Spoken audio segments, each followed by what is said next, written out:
আসসালামু আলাইকুম। হ্যালো ভাই বোনেরা, কেমন আছেন? আশা করি সবাই ভালো আছেন। আমরাও ভালো আছি আলহামদুলিল্লাহ। আজ আপনাদের সাথে শেয়ার করব সজনে পাতা ভাজি।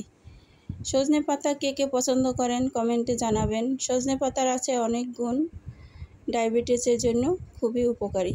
এখানে আমি অনেকগুলো সজনে পাতা নিয়েছি। দেখেন একবারে কচি কচি সজনে পাতাগুলো আমি নিয়েছি। এখন আমি সজনে পাতাগুলোকে ধুয়ে পরিষ্কার করে নেব, কারণ কাটার পরে আমি দেবো না, এই জন্য আগেই ধুয়ে নিয়েছি। এভাবে সজনে পাতাগুলোকে আমি একে একে সুন্দর করে বেছে নেব।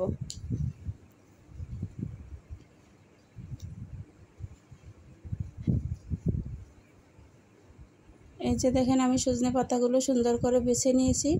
এখন আবার আমি একবারে চিকন করে সজনে পাতাগুলো কুচিয়ে নেব।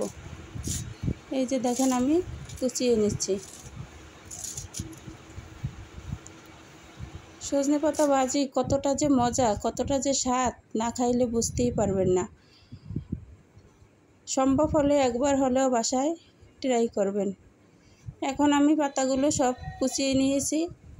এখন একটি প্যানে উঠিয়ে নিলাম। এখানে আমি স্বাদমতো লবণ, রসুন কুচি, পেঁয়াজ কুচি, অল্প একটু পানি দিয়ে সেদ্ধ করে নেব। অল্প একটু পানি দিয়েছি কারণ সজনে পাতা পানি ধরে রাখতে পারে না, এর জন্য অল্প একটু পানি না দিলে পুড়ে যাবে। এর জন্য আমি অল্প একটু পানি দিয়ে পাতাগুলোকে সেদ্ধ করে নেব। নেড়ে চেড়ে সেদ্ধ করে নিলাম।